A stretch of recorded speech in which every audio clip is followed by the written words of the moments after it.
Saudara-saudari terkasih dalam Kristus, hari ini Jumat 25 Oktober 2024 dalam pekan biasa ke-29 tahun B. Bacaan dibawakan oleh Florentina Setio, Mazmur dilantunkan oleh Nikolaus Cipto, dan renungan ditulis oleh Sandi Kusuma. Selamat menekuni Sabda Allah. Mari kita semakin mengasihi, semakin peduli, semakin bersaksi.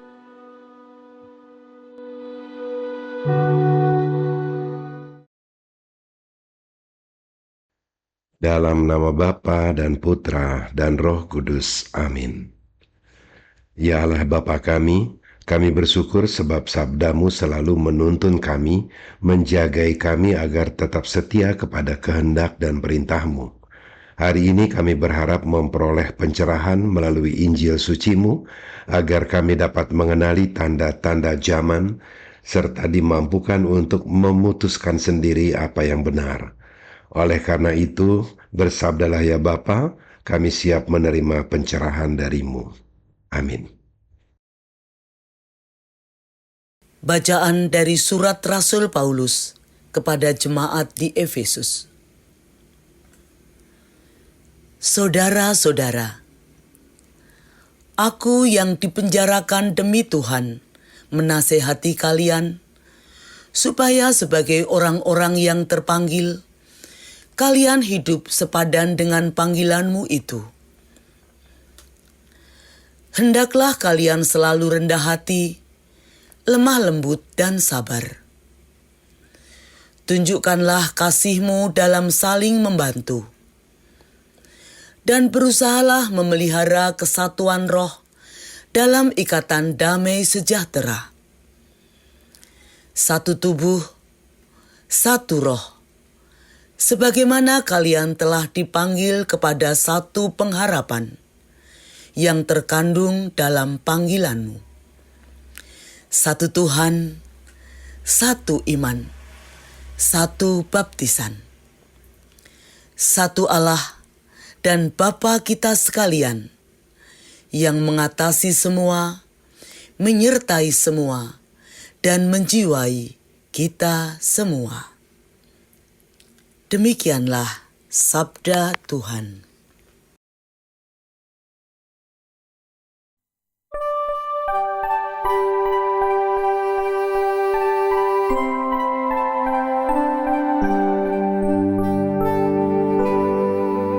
Itulah angkatan orang-orang yang mencari wajah-Mu ya Tuhan.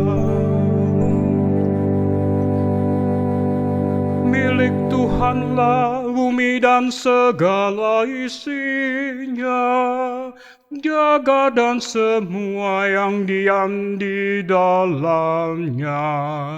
Sebab Dialah yang mendasarkan bumi di atas lautan dan menegakkannya di atas sungai-sungai.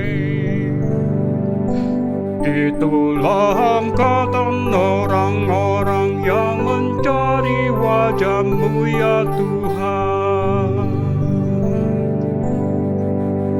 Siapakah yang boleh naik ke gunung Tuhan? Siapakah yang boleh berdiri di tempatnya yang kudus? Orang yang bersih tangannya dan murni hatinya, yang tidak menyerahkan diri kepada penipuan dan tidak bersumpah palsu. Itulah angkatan orang-orang yang mencari wajah-Mu ya Tuhan. Dialah yang akan menerima berkat dari Tuhan dan keadilan dari Allah penyelamatnya. Itulah angkatan orang-orang yang mencari Tuhan yang mencari wajah-Mu ya Allah Yakub. Itulah angkatan orang-orang yang mencari wajah-Mu ya Tuhan.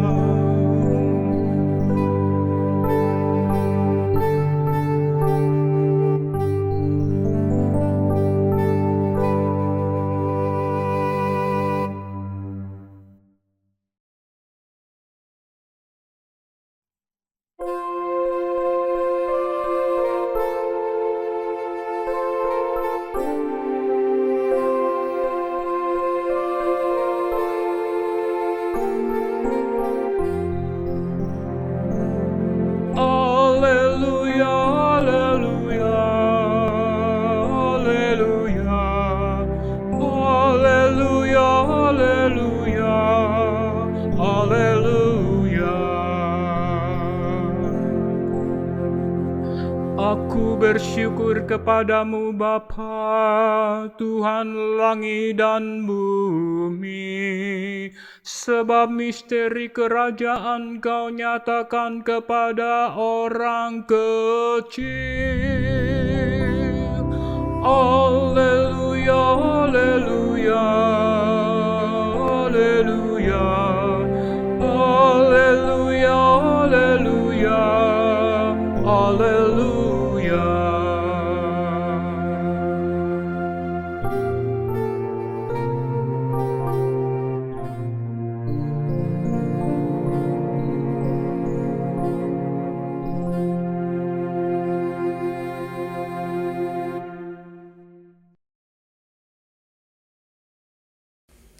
Inilah Injil suci menurut Lukas. Pada suatu ketika, Yesus bersabda kepada orang banyak,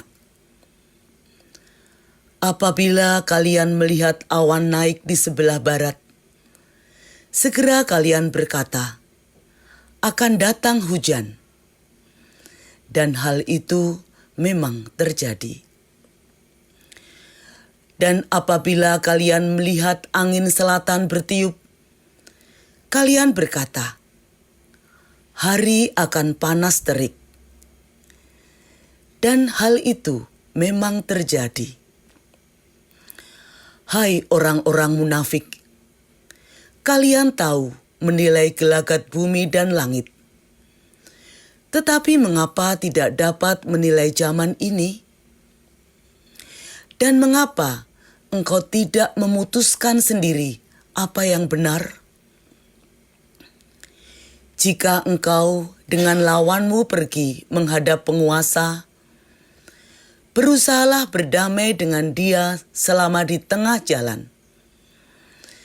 Jangan sampai ia menyeret engkau kepada hakim, dan hakim menyerahkan engkau kepada pembantunya, dan pembantu itu melemparkan engkau ke dalam penjara.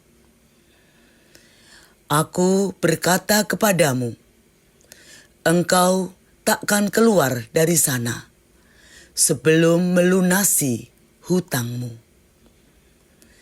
Demikianlah sabda Tuhan.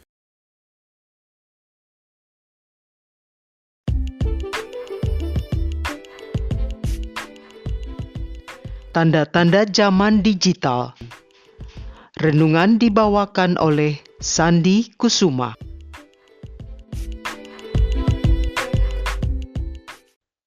Adik-adik, Bapak, Ibu, dan saudara-saudara seiman dalam kasih Kristus. Hari ini Yesus mengajak kita semua untuk lebih peka terhadap perubahan zaman dengan melihat tanda-tandanya, agar kita tetap dapat memahami dan menjalankan kehendak Allah dalam kehidupan kita.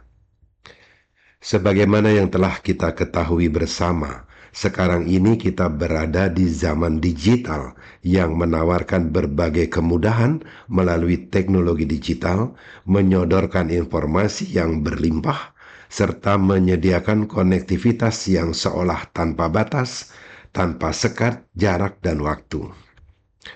Tanda-tanda zaman ini akhirnya menghadapkan kita ke berbagai tantangan hidup. Informasi yang berseliweran di sekitar kita menimbulkan kebisingan persis seperti di jalan raya yang tengah berada di kondisi kemacetan, sehingga ada ide untuk menambahkan puasa dan pantang kita dengan puasa digital. Satu hari tidak menyentuh handphone ataupun gadget lainnya. Selain tumpah ruah, informasi yang sangat berlebih itu belum tentu merupakan informasi yang aktual, yang valid, dan yang berguna. Disinformasi terjadi di mana-mana, yang sangat mungkin terjadinya penyesatan, pemutarbalikan fakta, yang benar jadi salah dan yang salah jadi benar. Digitalisasi juga terlihat jelas berdampak pada krisis lingkungan dan polarisasi sosial. Dan yang lebih menyedihkan, zaman digital telah melunturkan nilai-nilai rohani dalam masyarakat. Semakin banyak orang yang meninggalkan agamanya untuk menjadi tidak beragama.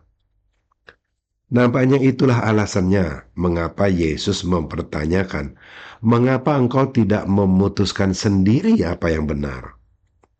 Begitu derasnya arus informasi yang membuat kita terseret pada berita palsu, rumor, atau berbagai propaganda negatif, sehingga membuat kita tak lagi sanggup memilah mana yang benar dan mana yang salah. Tanda-tanda zaman juga terlihat terang benderang di dalam keluarga dan komunitas. Konektivitas tanpa batas dan virtualisasi dalam berbagai hal tanpa disadari telah menjauhkan kita dari kebersamaan dan persaudaraan di dalam keluarga. Tetap makan malam bersama, tetapi masing-masing sibuk dengan gadgetnya sendiri. Hanya bersama saat doa sebelum makan dan seringkali tidak diakhiri dengan doa setelah makan. Jangan salahkan teknologi digitalnya, karena justru teknologi ini dapat bermanfaat untuk meningkatkan relasi di dalam keluarga. Keempat anak kami tidak tinggal bersama kami. Tetapi oleh karena media digital, maka kami tetap dapat berkomunikasi setiap hari atau kapanpun kami mau. Tanpa kita sadari, media sosial telah membuat kita melupakan ajaran Yesus tentang damai sejahtera Kristus. Pada bacaan Injil hari ini, kembali Yesus mengingatkan kita akan pentingnya berdamai. Berdamai bukan hanya di antara sesama keluarga saja, melainkan juga dengan lawan atau musuh-musuh kita, karena pertikaian hanya akan menghasilkan kerugian, akan memperburuk relasi, menjadi kebencian atau bahkan dendam. Melalui Injil Lukas, Yesus mengajak kita untuk menjauhkan diri dari polarisasi yang timbul semakin parah di zaman digital ini, entah itu polarisasi sosial, agama, ataupun politik. Kita mesti mengantisipasi dampak yang mungkin terjadi. Jangan menunggu sampai kita terpecah belah oleh polarisasi yang tengah terjadi ini. Berdamai itu artinya mengakui akan adanya konflik, lalu bersama-sama mencari jalan penyelesaian dengan sikap rendah hati dan dengan kasih. Jangan biarkan masalah-masalah kecil berkembang menjadi konflik yang besar. Padamkanlah api konflik selagi dia masih kecil. Marilah kita belajar untuk berani mengakui kesalahan sendiri, memaafkan kesalahan orang lain, serta selalu mendahulukan damai sejahtera Kristus dengan menjalin relasi yang harmonis, berimbang dan saling menghormati, serta mengasihi satu dengan lainnya. Marilah kita jawab ajakan Yesus untuk memutuskan sendiri apa yang benar. Jangan biarkan diri kita terseret oleh arus polarisasi, oleh berita palsu atau propaganda negatif yang berseliweran di media sosial. Dan sekarang marilah kita berdoa untuk menutup renungan hari ini. Ya Allah Bapa kami, tanda-tanda zaman yang mampu kami lihat dan temukan di dunia sekarang ini sungguh mengkhawatirkan kami, terutama tanda-tanda yang dapat menjauhkan kami dari-Mu. Tetapi kami percaya bahwa teknologi digital mengalami kemajuan pesat tentulah karena izin dan restu dari-Mu. agar kami tetap diingatkan akan konsekuensi negatif dari berbagai kemudahan sebagai benefitnya. Dengan perantaraan Yesus Kristus Tuhan kami memohon kepadamu, janganlah Engkau biarkan kami berada semakin jauh darimu ya Bapa. Panggillah kami untuk kembali ke rumahmu di saat kami tersesat atau disesatkan. Amin. Dalam nama Bapa dan Putra dan Roh Kudus. Amin.